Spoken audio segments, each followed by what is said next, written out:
With a Supreme Court nomination hanging in the balance, Palo Alto University professor Christine Blasey Ford gave emotional testimony before the Senate Judiciary Committee. I am here today not because I want to be. I am terrified. I am here because I believe it is my civic duty to tell you what happened to me while Brett Kavanaugh and I were in high school.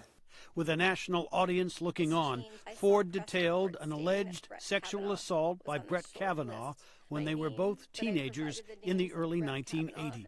I believed he was going to rape me. I tried to yell for help. When I did, Brett put his hand over my mouth to stop me from yelling.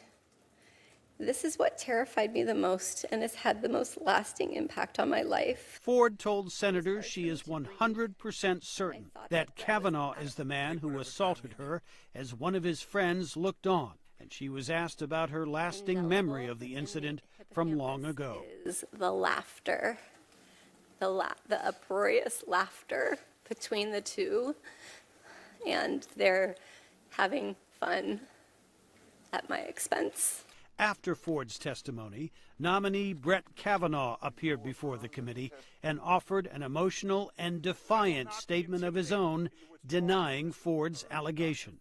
I'm not questioning that Dr. Ford may have been sexually assaulted by some person in some place at some time. But I have never done this to her or to anyone. That's not who I am. It is not who I was. Kavanaugh said his name and family have been permanently destroyed by the allegations against him, and he angrily lashed out at Democrats for what he said was a smear campaign aimed at denying him a seat on the Supreme Court. This whole 2-week effort has been a calculated and orchestrated political hit, fueled with apparent pent-up anger about President Trump and the 2016 election, fear that has been unfairly stoked about my judicial record, revenge on behalf of the Clintons, and millions of dollars in money from outside left-wing opposition groups. Ford is one of several women who have raised complaints about Kavanaugh, some of whom have gone public, but others have chosen to remain anonymous. Outside the hearing, protesters both in favor of Kavanaugh and opposed to his confirmation made their feelings known.